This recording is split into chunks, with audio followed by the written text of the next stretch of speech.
Welcome. Welcome. Welcome to First Parish, Unitarian Universalists of Arlington. We choose. We choose. We choose to be A liberal religious community. Welcoming.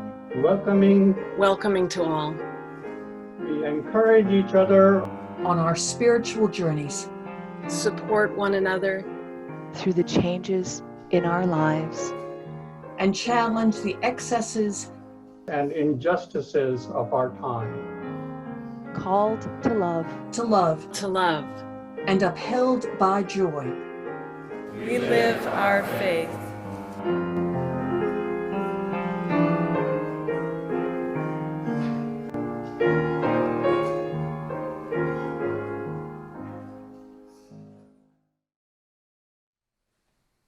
And with that, I invite you into a posture and spirit of prayer or meditation, turning inward for a moment.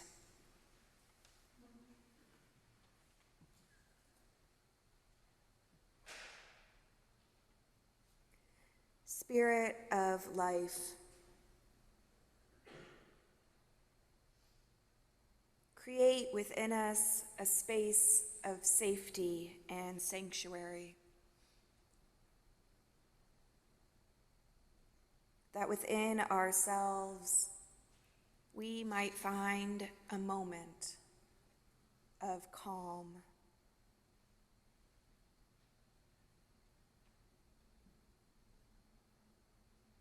Help us to settle,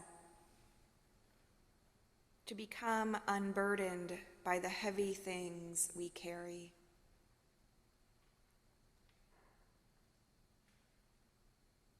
For some of us, we are carrying the weight of grief.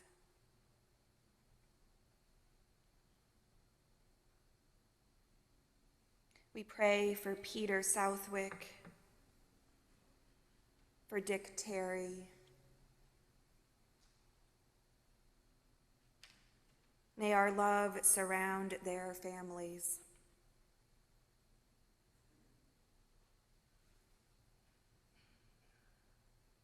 Many of us are carrying the heaviness of fear.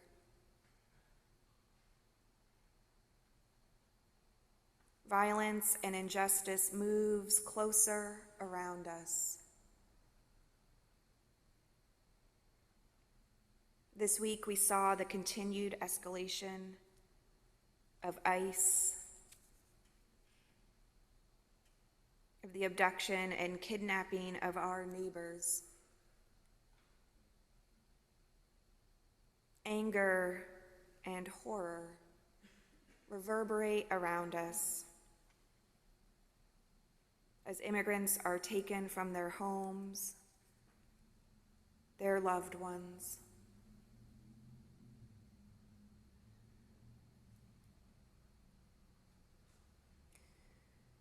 Spirit of life, help us to be grounded. Help us to find strength in a country where our leadership is planting seeds of chaos and division.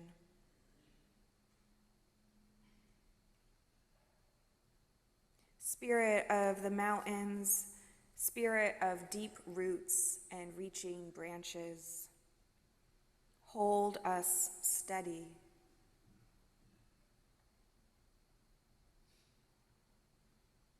As many celebrate a new year this week, might we find hope.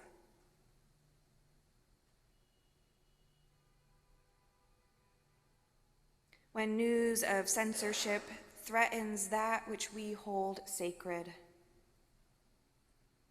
let us find our sanctuaries. Those places within ourselves that allow us to move forward with clarity, with love,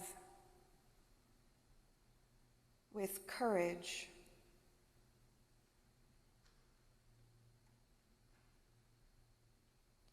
Our breath, our inhale and our exhale, invites us to find lightness. To, for a moment, let go of that which burdens us.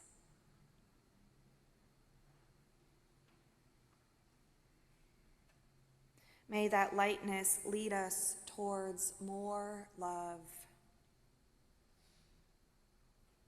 for ourselves, our neighbors, for those the world over.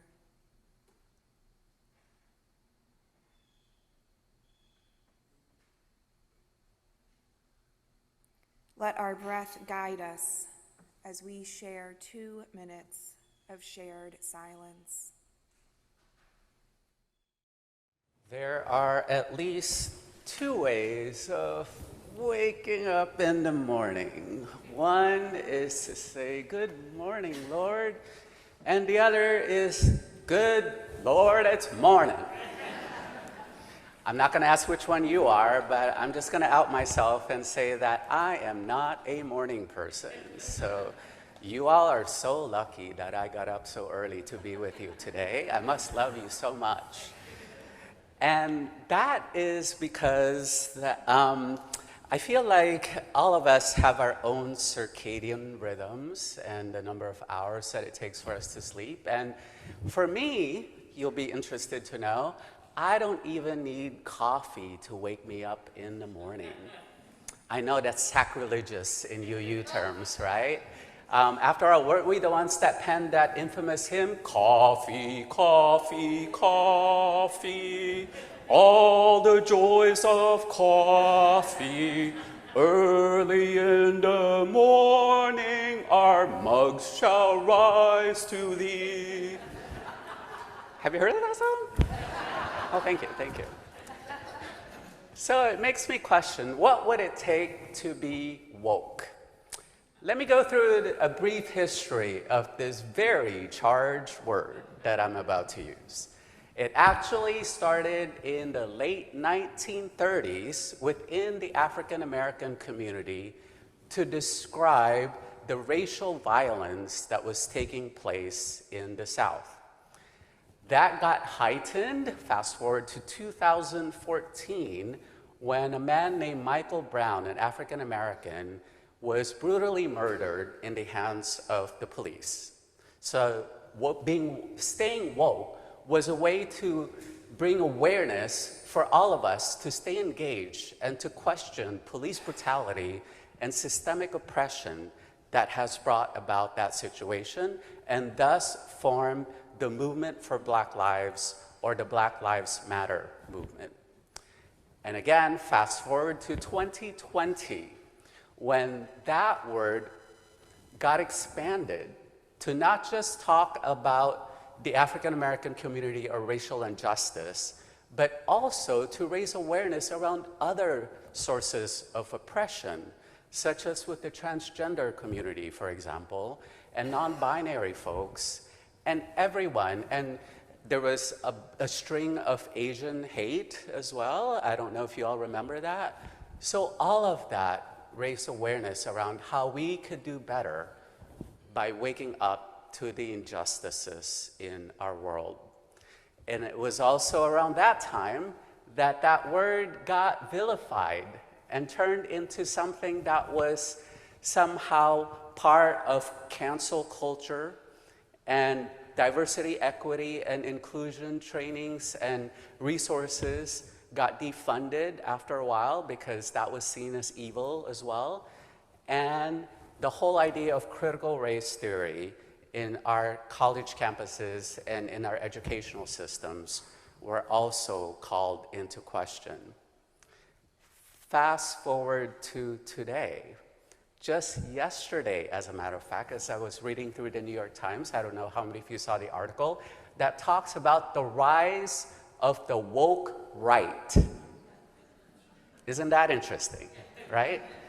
And the whole idea behind that is that after the assassination of a right-wing activist on September 10th, as was mentioned during the Joyce and Soros today, There was a comedian who was then fired from his job for supposedly making fun of that assassinated individual, calling into question the whole concept of, do we still have the First Amendment right to the freedom of speech in this country? Well, all of that is nice and dandy for a political science discourse, but I realize we are in a congregation in a religious service. So I want to define woke, what it means to be woke in our context. And in order to do so, I'm going to read to you a quote that many of you have probably heard of, especially this past May. It says, "To be called woke in a world that sleeps through suffering is no insult. It is gospel. Woke means awakened by compassion, guided by truth, humbled by grace, committed to justice, not just for some, but for all. So let them mock, let them sneer.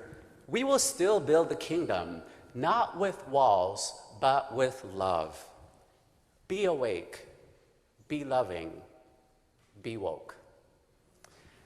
So those words were attached to the recently called Pope Leo XIV. In fact, there was a picture of Pope Leo outside the balcony in the Vatican, waving or something like that, with those words next to it. And right when that came out, around May 4th or 5th, all my social media was buzzing. I don't know if you all had those forwarded memes as well, right? And it was quickly followed by another meme that said, just because there's a picture of someone with words next to it doesn't mean that they actually said it, because it's a false quote. Pope Leo XIV never said that, right? So you may be asking, who did? Well, at Atheist Adam X is the name of the author of that. And he admitted that he actually didn't say the quote himself. He had help from his friend AI in order to come up with that quote. Nonetheless, I'm going to work out of that quote because it is an interesting dynamic in terms of how words like woke get twisted and turns into something dirty. And how does one do this, you might ask? How does one make woke become sinister and somehow a bad word? By adding the word agenda next to it, right? And those of us in the LGBTQI+ community know all too well that in the past, we've been said to have a quote-unquote gay agenda. So being gay myself, I could represent my entire community and tell you today what the gay agenda consists of. And there's actually 3 items on our agenda. The first one is to dress fabulously, darling, as exemplified by Ruben. And number 2, watch as many show tunes as possible. And number 3, and this is no joke, treat us with dignity and respect. That's all we want. We don't want special treatment. We just want equality. Amen? So you might ask then, okay, if that's the gay agenda, that's fine and dandy. What's the woke agenda? Well, I think this quote exemplified it, don't you? It says that to be woke is to be awakened by compassion. That's what we're waking up to. And there's 3 parts. I don't know if you notice in the quote about what it means to be awakened to compassion, right? The first one is to, what was it again? To be guided by truth, right? And the second is to be humbled by grace. And the third is to be committed to justice. All right? Guided by truth, humbled by grace, and being committed to justice. And again, in theory, and in the whole concept, I could buy into the whole concept of woke. Here's my issue with it. Being woke, and the word woke itself, is actually a past tense, as if that's something that you do once and for all, and that's it, a one done kind of thing, right? But yeah, I see a few of you shaking your heads like, no, that's not how it works in our lives, right? After we wake up, guess what? A few hours later, we fall back asleep. And then hopefully, if we're lucky, we'll wake up again the next morning, right? So we repeat this process over and over again. So it's this whole thing and this whole idea is a process, right? It's a work in progress.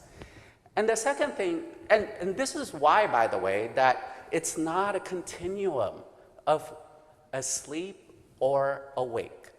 And this is what I love about the Jewish high holidays beginning tomorrow with Rosh Hashanah. It takes 10 days before we get to Yom Kippur, right? And so what do we do during that in-between time, those 10 days of awe, which is just as rich? So again, taking the three-part agenda, guided by truth. How can we go inside, do some introspective work, and figure out how to tell our truth in love whenever we've broken or fallen short of right relationship? Or be able to accept the truth that other tells us about what we've done that might have harmed them throughout the year, right? So that's one part of the process. And the second one is to be humbled by grace, to recognize that, you know what, like that shofar, where did that shofar go? It was on the altar before. All right, Reuben took it back. Like that shofar, it's not perfect, and none of us are perfect. We're gonna screw up at some point in our lives, right? And, you know, I could count the number of times I screw up, even just this morning when I woke up, right? So how could we practice grace to ourselves and say that we are gonna screw up someone's pronouns, we are gonna screw up and commit an act of microaggression without necessarily intending to do so, but the impact is still the same. So how do we practice grace and compassion to ourselves and to others whenever that happens, right? And lastly, not letting ourselves off the hook, how can we commit to actually working for justice moving forward? And to work for justice means that we perhaps approach that person and ask for forgiveness. And again, which is what Yom Kippur is about. And this is not only true in the Jewish tradition, it's also true within Buddhism, believe it or not. So being awakened and being guided by truth meant that there was a prince named Siddhartha who was so isolated within his palace walls that he never even knew what suffering was about. Until one day, he encountered the truth of what reality is really all about. And that was by encountering someone who was sick, an old lady, or poor people, right? And with that, he was slowly awakened to the truth of suffering and, more importantly, how to alleviate suffering by exhibiting compassion to others. So that was his grace-filled moment, which allowed him then to act and commit to working for justice by making sure that all beings are free and liberated from this endless cycle of birth and death and rebirth. And that is why the Buddha is called the Awakened One. But notice that it doesn't happen all at once, because talk to any Buddhist and you'll find out that how you meditate is actually with your eyes half open and half closed, right? Ever notice that? And whenever you're totally asleep and you fall asleep during meditation, which is sometimes a temptation, especially if you're super tired, right? The Zen master will, bam, hit you with a bamboo stick or something like that, right? In a non-violent way, of course. So there's this whole thing about being awakened in Buddhism. And let me share a secret with you, too. When I hear from the muse for my sermons, it's usually right before I'm going to bed, or I'm awakened by the muse at like 4 o'clock in the morning saying, write this stuff down because this is good stuff. And, and I'm like, oh gosh, that means I have to have a pad and a paper and a pencil or a pen with me so that I could capture these things down, right? But it is during those groggy stages that I find myself being inspired. And so, again, rather than focusing on being woke, what would it mean for us to find value and inspiration even during the groggy periods of our lives? Isn't that interesting? So, let me repeat to you again the three-part process, right? As we know about at this point. Oh, before I get there, by the way, let me just say, too, that what instruments we use to wake us up also matters. Most of us probably have an alarm clock to wake us up, right? But sometimes that could be a bit jarring. Like all of a sudden you're enjoying your dreams and beep, beep, beep, beep, beep. You know what I mean? Anybody experienced that before? Or another jarring thing might be like a minister who is experienced with your singing bowl and bangs it so loudly, like I did last week, right? Again, my apologies. Please accept my forgiveness for that. But jarring in these terms, in spiritual terms, could mean the whole calling someone out and shaming them publicly for what they've done. And again, for dismissing their entire being for making a mistake. Right? That could be a jarring thing, or guilt. And I know that, you're going to tell me, well, you don't understand guilt. I have a Jewish mother, oy vey, talk about guilt. And I'll say to you, yes, I do. I have a Chinese mother. We'll compare guilts. And so that's not very helpful either, I feel like. As Unitarian Universalists, I feel like we're the guilt-free religion, right? That's not what we necessarily espouse out there. And that's not really what's going to help us do better. But again, how can we practice a little bit of humility and some grace and just say that maybe we could do something out of the mistakes that we made? Maybe we could transform it and turn it into something that would be more life-giving and would get us back on track to being in right relationship. All right, I'm going to end with a prayer, but before I do that, again, I'm going to apologize to @atheist Adam X here, because again, instead of encouraging us to be woke, I'm going to encourage us to awaken to compassion by what? Seeking truth, by offering grace, and by constantly and vigilantly striving towards justice in our lives and in our society at large. And that is my New Year's wish for you this year, 5786. All right, I'm going to end now with a prayer by Rabbi M. Shapiro. It's called Hineni, which stands for Here I Am. Here I am, a little nervous, a bit self-conscious. After all, who am I talking to? And what have I done? Am I a sinner in search of grace or a saint seeking salvation? Am I so evil or so good as to warrant the season of introspection? And yet, here it is, and here I am. This time of change and correction, this heart of confusion and contrition. Oh, if I could change. If I could be so sure of myself that I no longer had to imagine the slights of others. To be so loving of myself that I no longer had to ration my loving of others. To be so bold with myself that I no longer had to fear the bravery of others. Oh, if I could change, there was so much I would change. Maybe I will, but it scares me so. Maybe I won't, and that should scare me more. But it doesn't. So let me just pray this. Let no one be put to shame because of me. Wouldn't that make this a wonderful year? Hineni, here I am. Lishana Tova to those who celebrate.